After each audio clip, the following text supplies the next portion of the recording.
예,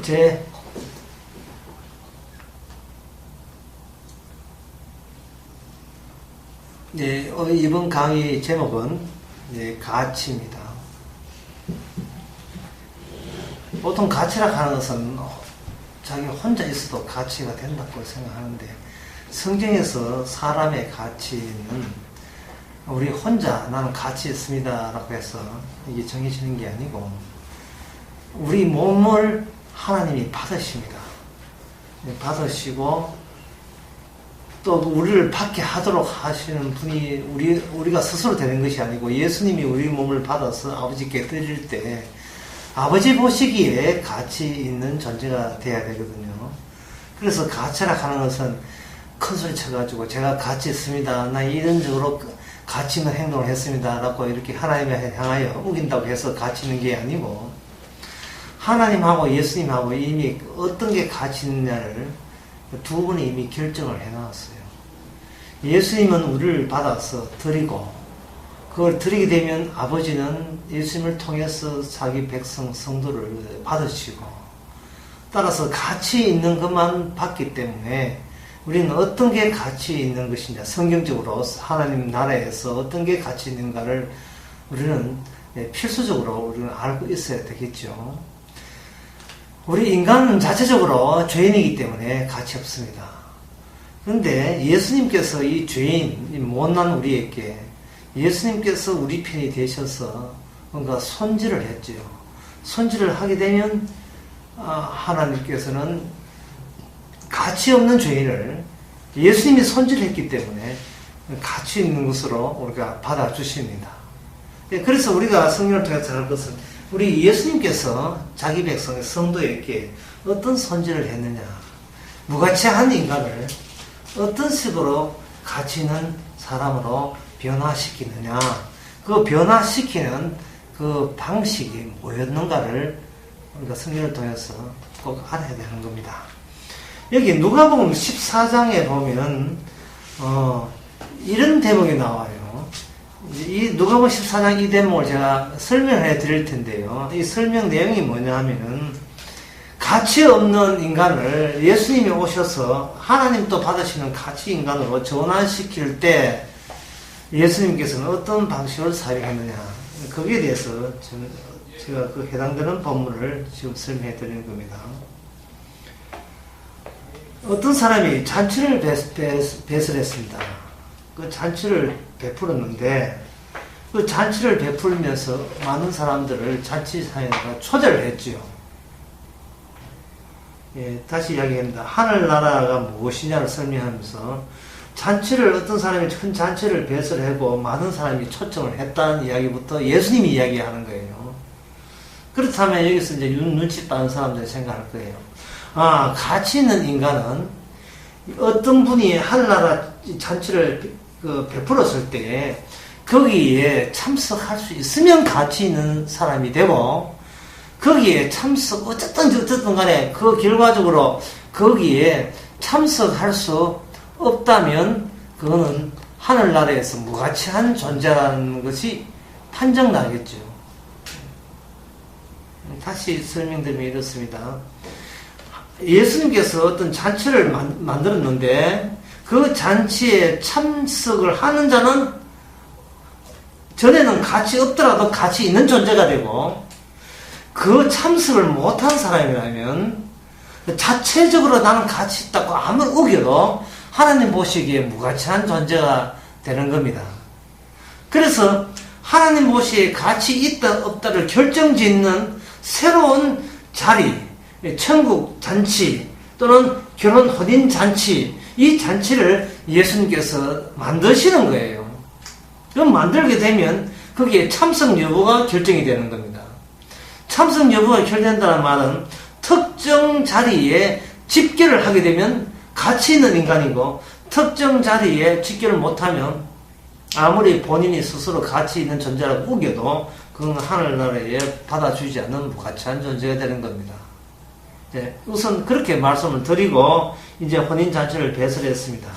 많은 사람을 초청을 했는데 여기 초청한 사람이 다 참석한 게 아닙니다. 이게 누가복음 14장에 보게 되면 어떤 사람은 종들을 보내서 수정하니까 어떤 사람은 사형을 하되, 사형한 이유가 나는 밭을 샀기 때문에 불갑을 나가봐야 하기 때문에 나는 혼인잔치에, 잔치에 참석할 수 없습니다 라고 했습니다. 밭을 샀다는 것은 밭을 사서 소유할 만큼 나는 가치 있는 인간입니다. 이 가치 있는 인간을 나는 유지하기 위해서 당신이 초청하는 그 잔치에는 저는 참석 못합니다 라고 이야기한 거예요. 물론 그 사람은 결국은 참석 못하죠. 또 어떤 사람은 가로되 나는 소 10마리를 샀습니다. 소 10마리를 사가지고 그 소가 제대로 잘 가고 있는지 실험하기 위해서 제가 잔치에 참석 못한 것을 용서하여 주시옵소서 하고 그 사람은 잔치에 결국은 참석 못했습니다. 여러분 같이 있습니까?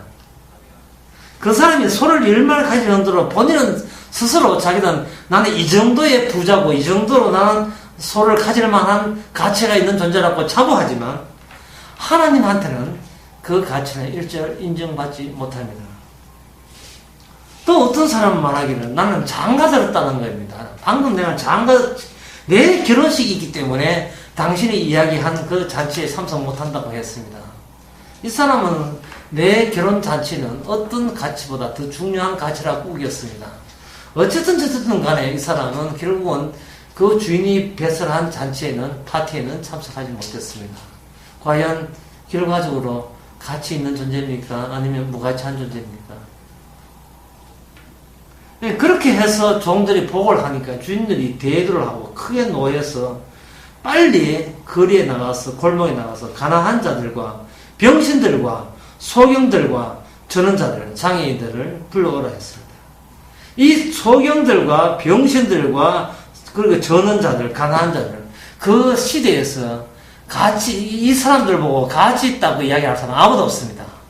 이 사람들은 본인 스스로 생각해도 무가치한 존재고, 남들도 그렇게 자기를 무가치한 존재로 이미 처분을 내리고, 그렇게 결정을 내리고, 그런 식으로 그 사회에서 겨우겨우 살아갔던 사람입니다. 이런 사람 차라리 죽는 게 낫어요. 살아가도 니는 더러운 가치 없는 인간이라고 천대받는데, 시간 끌어봐야 참 이건 뭐지 서로만 당할 뿐이지 참 죽어마땅한 인간이죠.